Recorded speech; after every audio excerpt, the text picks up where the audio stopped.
I zdravlje. Danas je Svetski dan borbe protiv dijabetesa, milioni su oboleli, govori se o svetskoj pandemiji.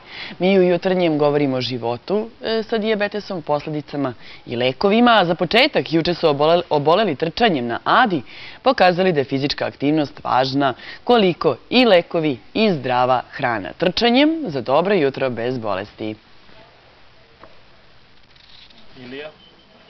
Nikola Markoš već 15,5 godina boluje od dijabetesa. O značaju fizičke aktivnosti najbolje zna, pa je upravo on pre trke merio takmičarima nivo šećera u krvi.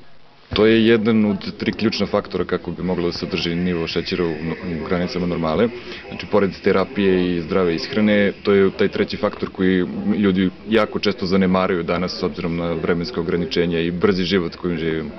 I Ninoslav Rašković ima dijabetes već 13 godina, ali smatra da je veliki neuspeh to što oboleli, uglavnom mladi, često kriju bolest. Upravo to mi želimo da promenimo u Srbiji, da dijabetičari prihvate svoju bolest i da najnormalnije njihove komšije, prijatelji i zaposleni u firmi znaju da oni imaju dijabetes.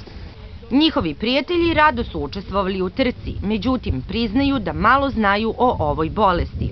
U tom trenutku mislim da je jako važno samo da iskomuniciram sa njim, da vidim da li on ima terapiju kod sebe, znači insulin, i naravno da pozovemo odmah pomoć, toliko znam.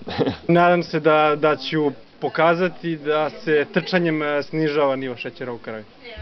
Posle 14 minuta trčanja, nivo šećera u krvi kod gotovo svih bio je sasvim drugačiji. Ovo je najbolji primer, sa 6,4 na 4,5. I ne samo trčanjem, nivo šećera u krvi smanjuje se posle bilo koje fizičke aktivnosti.